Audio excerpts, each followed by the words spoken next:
Fluff and Angst. This story is based a bit on the song Satisfied by Hamilton. Mirio's POV. I remember when I first saw her. It was back in elementary school. The first devised elementary school for both werewolves and Nekos, though almost all stayed with their respected groups. I asked my other werewolf friends at the time to talk to some of the Nekos. They are not really into the idea of making friends with them. Most of the werewolf parents chose this school because of the converse and have many well-educated teachers. Not my parents, though. They wanted me to make friends, and they believed Nekos and werewolves could live in harmony. So I did. I've had many experiences with nice Nekos. My neighbor and my father's longtime friend was a Neko Felis. Felis? No. And the day I fell off the bridge became because of my quirk. A Neko Panther hero came to my rescue. So in my young mind, I can't really understand why Nekos and werewolves can't get along. Later on life, I found out why. It was not only our history, but something more than that. Werewolves saw them superior, and Nekos were nothing beneath them, while Nekos saw themselves as delightful out of the two, and saw as werewolves as nothing more than lust-controlled dogs. So I made my first move and approached a girl, Neko Felis, all by herself, as she was the smallest and most pitied out of all the other Nekos. She had long gray cat ears, big eye-colored eyes, a tail, and hair-color hair. I learned her name was Yin, a Neko Felis. Despite being in the smallest classroom, she was the most energetic out of everyone. She was sweet and kind with a healing quirk to match, which can only be activated when she sings. She had the most beautiful voice. Whenever I was around her, my heart would flutter in my chest, even when I was young. "Hey, Yin," I called out to her.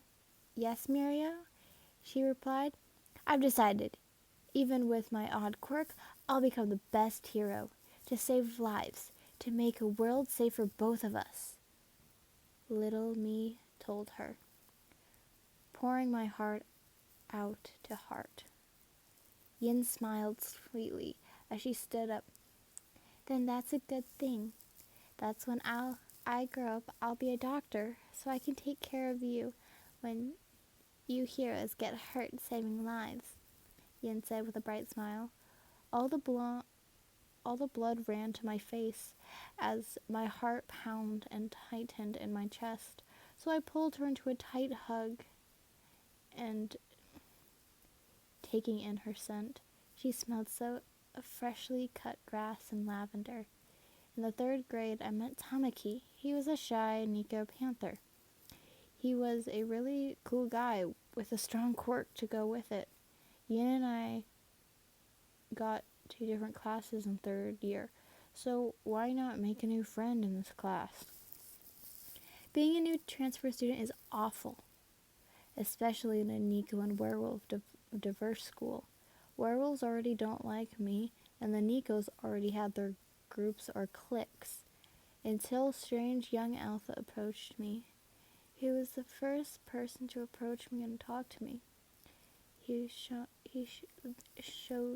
bright like a sun. I learned his name was Mirio, a werewolf alpha. As we talked, he mentioned he had another friend he wanted to introduce me to, a girl named Ian. Recess rolled around and Mirio had to use the bathroom, so I stood outside waiting for him. While I waited, I heard someone trip and fall. I looked to my left to see a small Neko girl. Judging by her scent, she was a Felis. Yet I came from a Neko only school, and I've never seen a Felis, I don't know how to say that word, sorry, as small as her. I thought she was cute. When she got up, she appeared to be struggling to tie her shoes properly. I don't know what provoked me to help her. Maybe it was the panther inside me telling me, help a fellow Neko. But looking back, I'm glad I listened. Need help, I stuttered out as I got on my knees to tie her shoe. When I finished, I looked up into eye-colored eyes and got lost in them. Uh-huh. What's wrong? Is there still dust on my face? The girl asked. No. That's not. You have pretty eyes, I mumbled. Thank you. I'm Yin. And who are you? Yin asked. I could hear her soft purring as she smiled at me. It felt smoothing to listen to her, and a scent only added to that. I would tie her shoes forever if it means I could feel like this forever. I'm Tam. There you are, Tamaki. A voice interrupted me. Oh, it appears you already met Yin. Well, Yin, this is Tamaki. He's a new transfer student. I think we're all going to be the best friends, Mirio said with a smile as he pulled us into a hug. As he did so, I could hear Yin's purring even louder than before. I could feel my heart tighten in my chest. As the years go by, things begin to change as things does with age. Yin's scent only got more and more enticable. Tamaki and I made it into the hero course of UA, while Yin became Recovery Girl's protege in the school. While Tamaki got comfortable around Yin, he started to court her. He had her necklaces from precious stones and sometimes hunted some, I don't know how to say that word, pheasants, and brought it to her. Even though I was happy for him, I could feel a bit jealous. Even though we're werewolves and Nekos on slightly better terms, society isn't ready for mixed breed relationships. It's a big taboo, and most who are caught in a mixed breed relationship are horribly harassed and hesitant. I could never subject her to that, so I'm glad that she'll make Tamaki happy, and I know Tamaki's more of a compatible of protecting her. There were so many times where I questioned if maybe it would be worth it to have a relationship with her in secret. That's all started a little rumor, that's right, around the school. Did you hear? A werewolf in the first year class has a thing for Nekos. Isn't that disgusting? One beta said. That's so gross. What was so desirable for a mate that he went as low as a dirty alley cat? The other laughed. So I wasn't the only one who loved another species. I just wish them the best. One day I was heading towards the cafeteria. I saw something. A werewolf alpha, I believe his name was Izuku, with a Neko, and they were kissing. For a quick fleeting moment, I saw Yin and myself instead of Izuku and his lover. With a newfound motivation, I quickly searched for Yin. I asked Yin to meet me on the field behind the school at lunch. I was nervous. What if she says no? Oh, there you are, Tamaki, Yin called. I snapped out of my stupor and turned to see her. She was cute as ever. No matter how much time passed, she always reminded me of remained the smallest Felis. If she were to stand next to me, the top of her head would barely reach my chest. She sweetly looked up at me with a cute smile. I could hear her soft purring as she got closer to me, her tail calmly swaying side to side. So you called me out here? What did you want to discuss? She asked sweetly. I closed my eyes and took a deep breath, preparing myself. I looked into her beautiful eye-color eyes. Yin, for a long time, whenever you were around me, I always felt something inside. And every time you leave, I feel sad. I'm sorry. I'm awful at this. I never started to get a better of me as I turned around and placed my forehead on the tree. It's all right, Tamaki. Take your time, Ian said as she rubbed my back. I breathed in and out. I somewhat got control of myself, and I was able to muster some courage to turn around and face her. Then something came to mind. Ian, when I first met you, I thought you were cute and beautiful. When I was able to get close, I got lost in your eyes, and you smelled so pretty.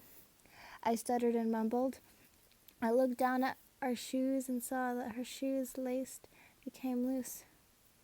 Oh no, stupid shoelace, Ian sighed in annoyance as she got on her knee to tie her shoelace. I bent down and tied her laces for her.